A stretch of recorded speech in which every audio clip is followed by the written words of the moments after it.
나는 밀리터리 덕후다. 본격 밀리터리 팟캐스트 밀떡을 시작합니다. 청취자 여러분께 경례 밀떡. 바로 안녕하세요, 박찬준입니다. 안녕하세요, 놀러온 남자 정명섭 정정입니다. 예, 안녕하십니까, 홍편입니다. 안녕하세요, 찬준님 혈압 올리는 장상호입니다.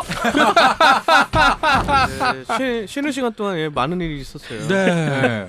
야, 이거 유튜브 클립으로 공개되면 대박, 조회수 엄청 나올 텐데. 그래서 네. 뭐 우리 그 밀리 매니아들 또는 그 밀리를 좋아하는 사람들은 이렇게 그 다양한 의견이 있기 때문에 쉬는 시간에 뭐 이런 얘기 저런 얘기 하면서 혈압이 올라갑니다. 재미도 있고 또 때로는 당도 올리고. 네. 당신들의 어떤 주장을 갖다가 뭐 설득시키고 또 이야기하고 하다 보니까 네. 혈압까지는 안 올라가는데. 저는 이제 강 건너 불구경하는 입장에서는 괜찮았어요. 예. 그리고 이제 간혹 보면은 이제 니들끼리 의견도 못 맞추고 뭘 하러 나오느냐라고 그게 제일 얘기하는데 무서워, 사실 그 우리가 4명이 나와서 의견이 다 맞으면 그게 뭐 토론이 방송이에요. 태어난 날짜도 그죠. 틀리고 사는 방식도 틀린데 그러니까 어떻게 다 서로 똑같아. 각자 다른 의견들을 가지고 서로 얘기하고 그다음에 또 그렇게 따지면 우리 팟캐스트나 유튜브를 듣는 사람 다 우리 의견 동조해야 된다는 뜻이거든요. 저희는 그걸 바라는 건 아니고요. 그럴 수도 없고요. 다양한 의견들을 네. 가지고 그 중에서 하는 거지 우리가 어떤 의견을 내서 얘기한다고 그걸 그대로 따라오면은 그거는 여기보다는 저 북쪽에 사시는 게 훨씬 그래서 편하죠. 반성하고 있을게요. 혈압 안 올리고. 저도 약간 지켜보는 입장이라 재밌었어요. 그래서 의견들이 좀 다양하고요. 그런 그럼요. 의견들, 다양한 의견들이 밀떡 방송 중에 그럼요. 나오면 좋을 것 같아요.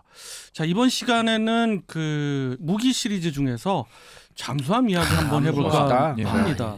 일본이 새로운 잠수함 진수했다 난리 났었는데 네. 뉴스에서. 바로 이제 타이게이급 그 잠수함이고 현용 재래식 잠수함 중에서는 아마 가장 종합 성능이 네, 좋다고 가장 좀. 뛰어난 잠수함이 이제 진수됐지만 그 타이게이급을 넘어선 차기 잠수함이 더 우리가 이제 심각하게 봐야 될 부분이고요. 뭐 일본과 대한민국을 중심으로 볼 수밖에 없는 게 기존에 이제 우리가 그 핵 추진 공격 잠수함하고 대륙간 탄도 미사일을 장착한 소위 부머라고 하죠. 그 핵 잠수함들에 대해서는 이제 이야기를 나눠봤고요. 근데 그거를 제외하고 쉽게 말씀드리면 디젤 잠수함이라고 얘기할 수도 있지만은 요즘은 이제 여러 가지 보조 동력 장치들이 그렇죠. 있잖아요. 그죠? 뭐 여러 가지가 있기 때문에 종합해서 재래식 잠수함 이렇게 불리기도 합니다.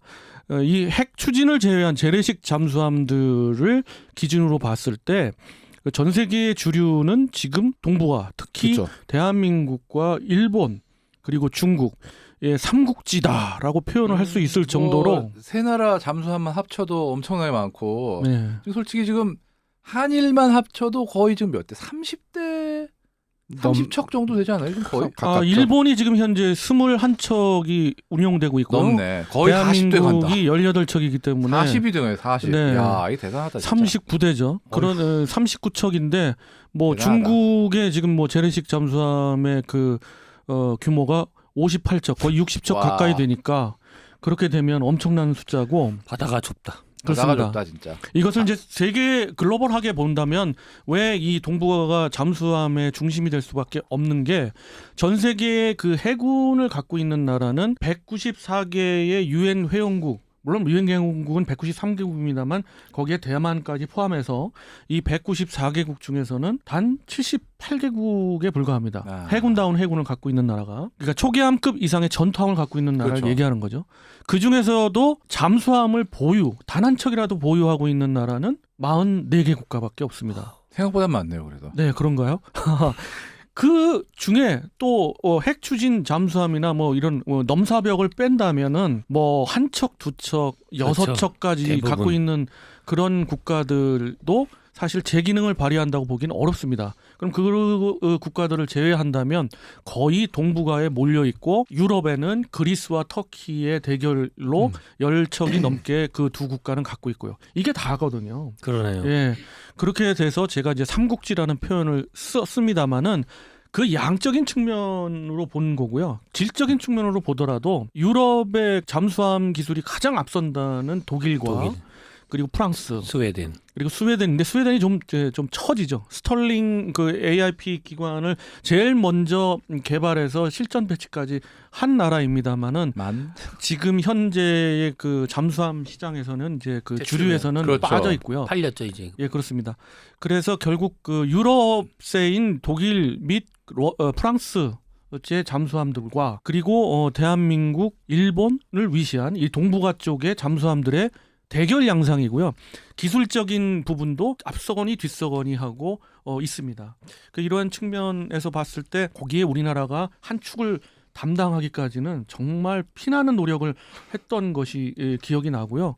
우리가 뭐 일본하고 주로 이제 비교를 하는데 일본이 3,000톤 이상의 대형 그 재래식 잠수함을 보유하게 된 게 90년대예요. 그렇죠. 그리고 지금은 뭐 아까 그 21척을 얘기했습니다만 21척 모두 다 3,000톤이 넘어요. 근데 우리는 아직까지 3,000톤인 건 이세 도산 도산 안창호 안창호. 함을 처음 이제 그 건조를 했잖아요. 물론 우리 자체의 설계와 기술로다가 해서 그게 의미가 있습니다만은 이렇게 좀 차이가 있습니다. 있는 건 사실입니다.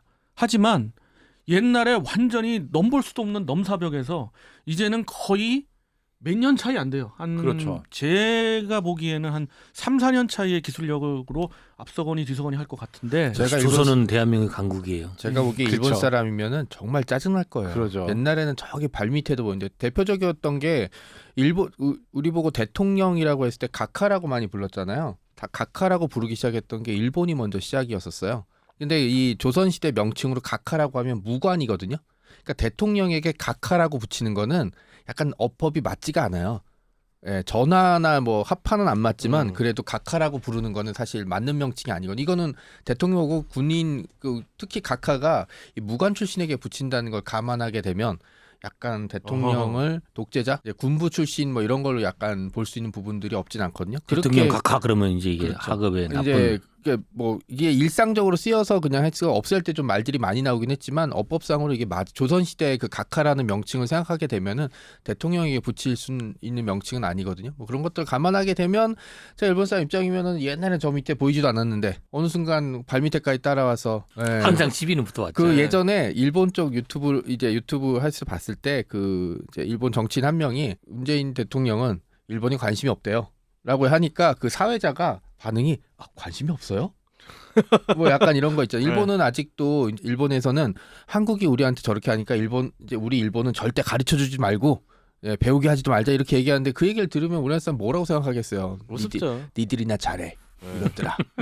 뭐 잠수함이 사는 거. 한일을 얘기하다 보니까 이제 이런 얘기도 있고요. 맞아요. 결국은 뭐 그 두 국가가 라이벌 의식이 없을 수가 없습니다. 그렇죠. 그래서 이 잠수함 분야도 치열하게 이제 경합하고 있는데요. 네. 세계적인 그 주류의 기술을 지금부터 하나하나 분야별로 조금 말씀드려 보면 우선 그 탐지 분야부터 말씀드려 볼 수밖에 없는데 잠수함에 장착한 소나들의 체계가 지금 어디까지 와 있으며 세계적 주류는 어딘가, 그리고 일본은 향후 그 차기 잠수함에 어떠한 기술을 지금 집어넣으려고 하는가에 대해서 논해보고 싶은데 1시간 넘을 것 같은데요. 네, 짧게 얘기를 하죠.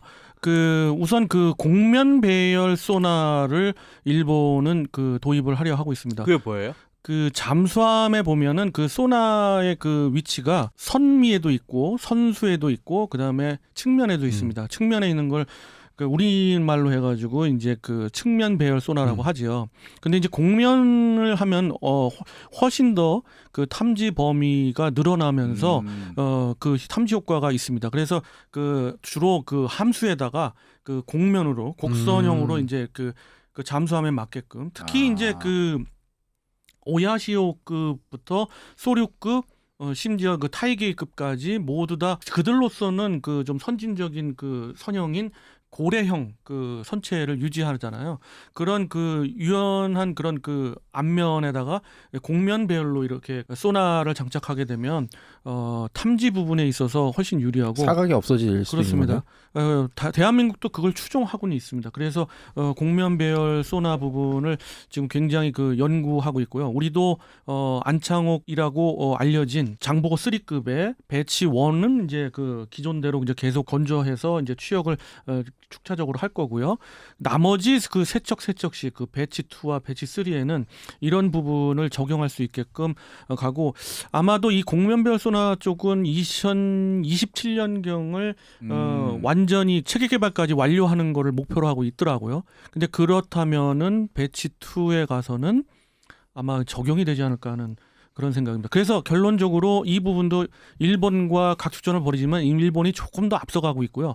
우리가 그 뒤를 바짝 뒤쫓고 있는 그런 상황입니다. 또 그 우리 그 방사청에서도 한번 공개를 한 적이 있습니다만은 이번에는 프로펠러를 복합 소재를 적용한 프로펠러가 있어요. 그 CFRP라고 하는데 복합 소재가 들어간 프로펠러가 훨씬 정숙하거든요. 그렇죠. 그렇죠. 그래서 그 재래식 잠수함의 생명인 정숙성을 보장하기 위한 몇 가지 부분 중에 중요한 부분 중에 하나인데 이런 부분도 우리나라 역시 기술을 발전시키고 있고 개발을 하고 있고요. 일본은 거기에 조금 더 넘어서서 추진기관이 새롭게 1m도 선진형으로 X형으로 했지만 그렇죠. 거길 떠나서 프로펠러도 그들도 새롭게 이제 개발을 하고 있고 어디가 먼저 개발을 할지는 모르겠습니다만은 스케줄상으로만 따진다면은 그들도 실패할 수는 있습니다만은 스케줄대로 따진다면 역시 일본이 조금 앞서 가고 있습니다. 그리고 또한 그 안창호급에서 향후에 볼 수 있는 것 중에 또 어떤 게 있을까요? 그리고 우리가 이제 좀 앞서가는 부분은 탄도미사일. 바로 탄도미사일을 장착한다는 거죠. 그 수직 발사관을 그 배치 2에는 10기를 장착할 수 있게 10개 발사대가 준비가 되고 현재보다 조금 길어나긴 선지가 늘어나겠네요. 네, 전장이 네, 더 늘어납니다. 그러겠죠. 6개니까. 지금 그 타이게이급하고 안창호급하고 비교를 하면 거의 톤수, 수중 배수량과 경하 배수량이 거의 같잖아요. 그런데 전장은 50cm 정도 안창호급이 작아요. 근데 50cm. 그 전폭이라고 그러죠. 그 폭은 또 반대로 우리가 50cm 넓어요. 무승부를 하죠. 네. 거의 그러니까 그 같은 체급이 돌고래가 된 거예요. 조금 뚱뚱한 놈하고 얇은 놈이 된 거예요. 우린 돌고래 선형은 아니고요. 아니군요. 우리는 안타깝네. 아직 원래 그 돌고래 선형이 좀 더 그 유리한 측면이 있어서 그쪽으로 그 개발을 진행했습니다만 처음 이제 우리 독자적으로 설계한 그 3,000톤급 잠수함이다 했을 때 아무래도 위험 부담 불안하기 안 때문에 안전 쪽으로 이제 그 선회를 한 거고요. 지금 돌고래 선형을 갖고 있는 그 재래식 잠수함은 일본이 유일합니다. 그 소류급, 그렇죠. 타이게이급 전부 돌고래 선형, 그 오야시오급도 그렇고요. 계속 걔네들이 발전하고 있는데 차기 잠수함의 개념도를 보니 역시 고래형이죠. 만화에서 많이 보던 영상 뭐 이렇게. 옛날에 그 하루시오급이라고 있었습니다. 그 일본 잠수함에 그게 이제 그 고등어형이라고 맞아요. 했잖아요. 예. 거기에서 이제 발전된 게 이제 고래형으로 이제 발전됐고요. 뭐 거기에는 그 선진적인 그 설계도 분명히 있습니다만은 우리는 뭐 그거를 떠나서 우리만의 그 안창호급만의 그 특징적인 부분이 있고 가장 강조하고 싶은 거는 그 리튬이온 전지의 그렇죠. 그 보조 연료 보조 그 추진체들인데 자동차 산업, 전기 자동차 산업이 발전도 합니다만은 우리도 거의 그 세계 1, 2위를 다투는 그렇죠. 맞아요. 그런 리튬 전지의 강국이잖아요. 그렇죠. 옛날에 ADD에서 리튬이온으로 가는 500톤급 모형도 만들었었죠. 맞습니다. 그렇죠. 예. 그래서 우리도 기본 기술은 일본에 거의 뒤지지가 않고요. 여기에서 조금 일본이 앞서간다고 하는 부분은 이제는 그 리튬 이온 전지에 특화한 그러한 잠수함 설계를 하겠다. 차기 잠수함부터는 그렇죠. 물론 타이게이급에도 그렇게 돼 있지만은 그것은 뭐 그냥 그 어떤 과도기적인 거고 이제 완벽한 그런 그 설계를 하겠다는 거고 우리는 배치 2에 할지 아니면 배치 3에 할지는 모르겠습니다만은 우리도 그 뒤를 바짝 쫓고 있는 그런 상황입니다. 지금 참고로 지금 일본 같은 경우는 이제 디젤 엔진하고 리튬이온 전지만 쓰는데 우리 같은 경우는 지금 일단 리튬이온 전지가 들어가도 연료 전지하고 병행해 쓰는 걸로 돼 있더라고요. 네, 지금 이게 현재 과연 그렇죠. 어느 게 유리할지는 이게 또 참 감론을박이 있을 것 같아요. 전 세계에서 가장 특허를 많이 갖고 있는 도요타에서 만드는 전고체 전지 아마 그게 들어갈 겁니다. 리튬은 아무도 위험하거든요. 근데 아직 전고체는 사실 그렇게 예상들을 하는데 다만 전고체 완성 시점이 언젠지가 애매하기 때문에 이미 그건 좀 해놓고도 이제 썰 풀고 있을 수도 있어 일본 애들은. 이게 워낙. 그러니까 기술적으로는 다 있거든요. 문제는 이제 실용화가 어느 시점에 네. 되냐가 지금 굉장히 저울질이 근데 어려운 리튬은 부분이라 사실 굉장히 위험해요. 위험하죠. 중국은 좀 어떤 상황이에요? 중국도 그 위안급의 위안 2급으로 저 상당한 부분으로 올라와 있는데 그렇죠. 아직은 그 정숙성이나 이런 측면에서 미세하게 차이가 있고요. 미세한 차이라기보다는 좀 더 큰 차이가 있습니다. 한국과 일본을 비교한다면 좀 차이가 있는데 다만 그들은 그 원자력 추진, 그 핵 추진에 핵 잠수함이 있기 때문에 뭐 어떤 그 전체 전력에 대해서는 논할 바가 아닙니다만 어찌됐든 재래식 잠수함은 조금 뒤처지지만 그들은 또 그들 나름대로의 그 양적 승부를 하고 있기 때문에 양쪽으로 가죠. 양은 뭐 도저히 못 당하죠. 그건. 너무나 시끄러운 원자력 잠수함으로 소문나 있죠. 우리가 거기 쫓아갈 필요는 없어. 왜냐하면 그 중국은 뭐 100배가 되는 그런 영토를 갖고 있고 맞아요. 뭐 해안 길이만 해도 어마어마한데 그렇죠. 거기를 다 전수 방어하려면 당연히 양적인 부분을 고려 안 할 수가 없는 거고요. 우리는 우리대로의 전략이 있고 고슴도치 전략이 있는 겁니다. 우리가 기술적인 부분에서 선두권에 있다는 것만큼은 분명하고요. 이 재래식 잠수함의 핵심은 거의 그 핵잠수함을 따라갈 수는 없습니다. 어느 부분들은 뭐 핵잠수함과 동등한 뭐 효과를 노린다. 그건 완전 거짓말이고요. 그럴 수는 절대 없지만 그 수중에서의 작전 시간이 현재 안창호급이 세계 신기록을 세웠을 정도예요. 물론 뭐 발표는 않고 있습니다만은 18일 이상 21일까지 갔다는 거고 현재 독일이 갖고 있던 기록을 깼다는 거예요. 독일이 18일이었는데 그런 측면에서 일본의 그 해군이 굉장히 긴장하고 있고 일본의 차기 잠수함은 반드시 이걸 넘어서야 된다는 그런 각오를 다지고 있는 것도 조만간 일본의 나오겠네 뉴스. 잠수함 전력에서 볼 수 있고 주장하는 부분의 하나입니다. 자, 이렇게 뭐 막 달렸습니다만 네. 해도 아직도 못다한 이야기가 많네요. 쏘나만 하다 마는 것 같은데. 그러니까요. 예. 소나 하나 기억나는데요. 그거 굉장히 돌고래도 있었네. 중요한- 왜들 이러세요? 저 열심히 했는데. 예.